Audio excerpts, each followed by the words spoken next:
दोस्तों नमस्कार, मेरा नाम है मनीष कुमार सिंह और आप देख रहे हैं 4PM महाराष्ट्र और आपका बहुत-बहुत स्वागत करता हूं दोस्तों। दोस्तों महाराष्ट्र की सियासत से कुछ ऐसी खबरें होती हैं जिसको देखने और सुनने के बाद भी आप नजरअंदाज नहीं कर सकते और इसी में से कुछ खबरें हैं जो इन दिनों शरद पवार और अजीत पवार से संबंधित आ रही हैं। आपको बता दें कि मुंबई में आज एक सहकारी बैंक के कार्यक्रम में एक बार फिर से शरद पवार और अजीत पवार दोनों एक ही मंच पर साथ बैठे हुए दिखाई दिए। और इस बार सिर्फ यही दोनों नहीं बल्कि महाराष्ट्र के सीएम देवेंद्र फडणवीस भी मौजूद थे। और आपको लगातार हम पिछले कुछ दिनों से ये खबर दे रहे हैं कि दोनों अजीत पवार की एनसीपी और शरद पवार की एनसीपी, ये दोनों ही एनसीपी इन दिनों काफी करीब आती हुई दिखाई दे रही है। अब आपको बता दें कि जब अजीत पवार और शरद पवार से पूछा गया कि आजकल आप लोगों की नजदीकियों के बारे में बड़ी चर्चाएं चल रही हैं, तो कहा गया कि हम जो महाराष्ट्र के मुद्दे हैं, जो विकास है, उसको कैसे किया जाए, इन तमाम टॉपिक्स पर हमारी बातचीत होती रहती है। और आपको बता दें कि कुछ दिनों पहले ही शरद पवार से पूछा गया था, तो उन्होंने, आपको याद होगा, एक बयान हमने आपको रिपोर्ट्स में भी दिखाया था कि उन्होंने कहा था कि अगर दोनों एनसीपी भविष्य में एक हो जाती हैं, तो इसमें कोई आश्चर्य करने वाली बात नहीं होना चाहिए। और ये भी बात जो है वो निकल के सामने आ रही है कि अब ये फैसला जो आने वाली भविष्य की जो पीढ़ी है, जैसे सुप्रिया सुले है, अजित पवार है, अब वो करना है, उन्हें फैसला करना है कि उन्हें एक होना है या नहीं होना है। तो बड़ा बड़ा जो चीज है, बड़ी खबरें जो है वो निकल के सामने आ रही है, क्योंकि पिछले कुछ दिनों से आप देखिए लगातार शरद पवार अजीत पवार कोई एक कार्यक्रम नहीं बल्कि कई बार ऐसे कार्यक्रमों में एक साथ नजर आ चुके हैं। और इस बार तो दोनों नेताओं के साथ में कई अन्य बड़े नेता भी नजर आए। अब देखिए, इसके अलावा अगर हम बात करें तो आपको हम एक अजीत पवार के एनसीपी के ही एक बड़े नेता हैं प्रफुल्ल पटेल, उनका भी एक बयान आया है। उनका जो बयान है वो भी आपको बताऊंगा उन्होंने क्या कहा है, लेकिन उससे पहले देखिए आप कि जो खबर है उसके मुताबिक जो शरद पवार की एनसीपी है और जो अजीत पवार की एनसीपी, इन दोनों ही गुटों के बीच में एक बड़ा तबका ऐसा है जो ये चाहता है कि दोनों एनसीपी एक हो जाएं और इससे जो है एनसीपी की ताकत बढ़ेगी। यानी जो सत्ता में बैठे एनसीपी है उनके साथ में वो एनसीपी जुड़ जाएगी जिनके पास 8 सांसद हैं और बाकी के जो अन्य विधायक जो जिन्होंने जीता। तो इसीलिए कई सारी ऐसी चीजें हैं, रणनीति जो है वो बन रही है, लेकिन अभी इस पर कितना अमल होगा, कितना कारगर होगा, ये तो आने वाला वक्त ही बताएगा। लेकिन इसके बाद जो प्रफुल्ल पटेल है वो हालांकि इस प्रोग्राम में वो मौजूद नहीं थे, वो किसी अन्य प्रोग्राम में थे, लेकिन उन्होंने भी जो ये इन दिनों जो नजदीकियां हैं शरद पवार अजीत पवार को लेकर के, उस पर बयान दिया है। प्रफुल्ल पटेल जो है उन्होंने कहा कि इन दिनों जो है भारत में जो माहौल है वो किसी और तरीके से है, भारत पाकिस्तान के बीच में टेंशन काफी ज्यादा है। ऐसे में इस तरह की बातें कि पार्टी जुड़ने जा रही है या कुछ राजनीतिक मुद्दे पर जो कमेंट है वो नहीं करना इस समय सही रहेगा। लेकिन फिर भी देखिए, प्रफुल्ल पटेल जो है गोंदिया के दौरे पर थे और क्या कहा उन्होंने, आपको बताता हूँ। ऐसे महत्वपूर्ण निर्णय, उन्होंने कहा कि ये जो शरद पवार और अजीत पवार की एनसीपी वो एक होने जा रही है, तो उन्होंने कहा कि ऐसे महत्वपूर्ण निर्णय प्रेस के सामने नहीं लिए जाते। इसके आगे बोलते हुए उन्होंने कहा कि फिलहाल देश में कुछ महत्वपूर्ण मुद्दे चल रहे हैं, भारत और पाकिस्तान के बीच तनावपूर्ण स्थिति है, ऐसे समय में हम राष्ट्रवादी दलों के एकीकरण पर चर्चा करें, यह उचित नहीं होगा। यह मुद्दा इतना महत्वपूर्ण नहीं, इस समय देश हित के लिए एकजुट होना अधिक जरूरी है, ऐसी भावना भी प्रफुल्ल पटेल ने व्यक्त की है। अब देखिए दोस्तों, ये बात जब प्रफुल्ल पटेल कह रहे हैं, लेकिन उन्होंने ये कुछ भी नहीं कहा कि एक नहीं होंगे या कुछ इस तरीके से बीच में बातें चल रही थी, क्योंकि आप देखिए दोस्तों, ये साफ तौर पर ये बात सामने आ रही है कि अजीत पवार की एनसीपी और शरद पवार की एनसीपी एक हो जाए, एनसीपी का एक बड़ा तबका ऐसा चाहता है। और जो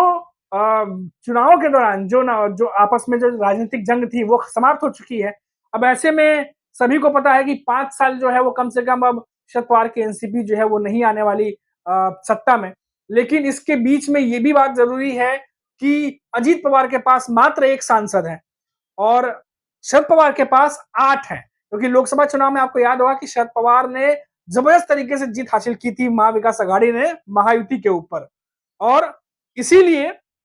लगातार आप देखिए विधानसभा चुनाव के बाद भी बार बार ये खबर आई कि अजीत पवार लगातार कोशिश कर रहे हैं कि शरद पवार को मनाया जाए, उनके सांसदों पर लगातार संपर्क साधे हुए थे। हालांकि बाद में खबर आई कि सुप्रिया सुले को जब ये मालूम चला तो वो बहुत नाराज हुए, कई सारी ऐसी चीजें आई और जिस पर ऑफिशियली हालांकि कुछ भी किसी नेता ने नहीं कहा, लेकिन ये जरूर रहा कि अजीत पवार की एनसीपी की तरफ से कोशिश ये की जा रही है कि उनके सांसदों को अपने पार्टी में लाया जाए, क्योंकि अजीत पवार के पास भले विधायक उनके पास 40 से ज्यादा हैं, लेकिन अभी भी जो सांसद हैं, क्योंकि लोकसभा चुनाव में बहुत बुरी तरह हारे थे अजीत पवार, तो ऐसे में एक ही सांसद उनके पास, अगर 8 सांसद शरद पवार के पास, इसमें से कुछ अगर आते हैं तो अजीत पवार की स्थिति मौजूदा राजनीति में और भी ज्यादा मजबूत होगी, और इसीलिए तमाम बातें जो है वो चल रही थी। अब देखिए,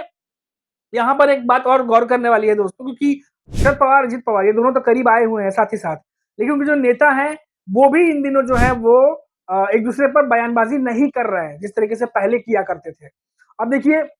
आपको बता दें कि इस बीच दोनों राष्ट्रवादी दलों के एक होने की मांग पिछले कई दिनों से चल रही है। पवार परिवार के जो रोहित पवार हैं, रोहित पवार आप जानते होंगे, काफी ज्यादा एक्टिव रहे हैं इस बार लोकसभा विधानसभा चुनाव में। रोहित पवार ने भी कहा है कि इस पर विचार होना चाहिए। वहीं सांसद सुप्रिया सुले भी इस एकीकरण को लेकर सकारात्मक नजर आ रही है। ये तमाम रिपोर्ट जो है वो आ रही है दोस्तों, यानी शरद पवार की एनसीपी में भी जो बड़े नेता हैं, दिग्गज नेता हैं, वो सकारात्मक रवैया अपनाए हुए हैं, और इसीलिए कहा जा रहा है कि आने वाले समय में इसमें कोई ताज्जुब की बात नहीं होगी जो शरद पवार कह रहे हैं कि अगर दोनों एनसीपी एक हो जाए। लेकिन फिर ऐसे में सवाल खड़ा होता है कि महाविकास अघाड़ी का क्या होगा, इंडिया गठबंधन का क्या होगा, क्योंकि कई नेता एनसीपी के ये कहते रहे हैं कि इंडिया गठबंधन उस तरीके से एक्टिव महाराष्ट्र में नहीं है, लेकिन क्योंकि उद्धव ठाकरे हैं, कांग्रेस है जो कि तैयारी कर रहे हैं अब स्थानीय निकाय चुनाव को लेकर के, बीएमसी चुनाव है, इन तमाम चुनावों को लेकर के, तो ऐसे में बड़ी दुविधा वाली स्थिति भी बनी हुई है कि क्या निकाय चुनाव, बीएमसी चुनाव से पहले ये जो विलय है, ये दो आपस में दोनों पार्टियों के मिलने की बात चल रही है, क्या ये पहले हो जाएगा या फिर रणनीति कुछ और है। निकाय चुनाव और बीएमसी चुनाव भी दोनों एनसीपी अलग अलग लड़े, और इनके बाद जो रिजल्ट आ जाए उसके बाद दोनों पार्टियां एक हो जाए, ये भी हो सकता है। अब होने को तो बहुत कुछ हो सकता है, लेकिन दोस्तों ये जो बड़ी बड़ी खबरें आ रही हैं पिछले 1.5 महीने से, जिस तरीके से अजीत पवार, शरद पवार साथी नजर आते हैं, सवाल पूछने पर दोनों अब एक दूसरे पर निशाना भी नहीं साधते, पहले भी उस तरह से नहीं साधते थे, लेकिन जो नेता है वो चुनावी घमासान चल रही थी बीच में, लेकिन अब वो बहुत ज्यादा कम हो गई है। इसीलिए कहा जा रहा है कि अब काफी चीजें, नया समीकरण महाराष्ट्र में देखने को मिल सकता है, नया जो कह सकते हैं एक पार्टी बनती हुई दिख सकती है, और ऐसे में जो महायुति है और जो महाविकास अघाड़ी है, इन दोनों के बीच समीकरण बदलने जा रहे हैं। अगर दोनों एनसीपी एक होती है तो सिर्फ महाविकास अघाड़ी नहीं बल्कि महायुति के भीतर के भी समीकरण बड़े लेवल पर बदलेंगे, क्योंकि सभी को पता है कि एकनाथ शिंदे की शिवसेना और अजीत पवार की एनसीपी में बिल्कुल नहीं बन रही इन दिनों। लगातार आप देख रहे होंगे कि एकनाथ शिंदे की शिवसेना के नेता लगातार अजीत पवार को लेकर कंप्लेन कर रहे हैं, उनकी वित्तीय जो विभाग है उसको लेकर कि हमारी फाइलें होल्ड पे डाल दी जाती हैं, लेट की जाती हैं, ये तमाम बातें चल रही हैं। तो ऐसे में पहले से ही महायुति के भीतर खटपट है, और ऐसे में अगर ऐसी कोई खबर आती है तो जाहिर तौर पर ये खटपट और भी ज्यादा बढ़ने की उम्मीद है। कारण बहुत सारे हैं, बहुत सारे कारण हैं, अभी उस पर ज्यादा बात नहीं कर सकते, लेकिन क्योंकि जो पहले से महायुति है, अगर उसमें कोई और भी पार्टी, एक पार्टी की जो है ताकत बढ़ती है तो इससे दूसरी पार्टियों को जो है काफी ज्यादा नुकसान होता है, उनका कद जो है वो प्रभावित होता है, और कई सारी चीजें, तब्दीलियां जो है सियासत में फिर आने लगती हैं। तो ऐसे कई सारी चीजें हैं जो आने वाले समय में होते हुए देख सकती है, लेकिन सबका जो समीकरण है, जो पूरा नया समीकरण बदलेगा या बनेगा, जो महाराज की सियासत की तस्वीर होगी, वो सिर्फ एक बात पर डिसाइड करती है कि क्या ये दोनों पवार एक होने जा रहे हैं, जिसका सकारात्मक और पॉजिटिव जो है वो इन दिनों बयानों से जो है वो कम से कम इतना तो दिखाई दे रहा है। अभी के लिए इतना ही। आप देखते रहिए 4PM महाराष्ट्र। नमस्कार।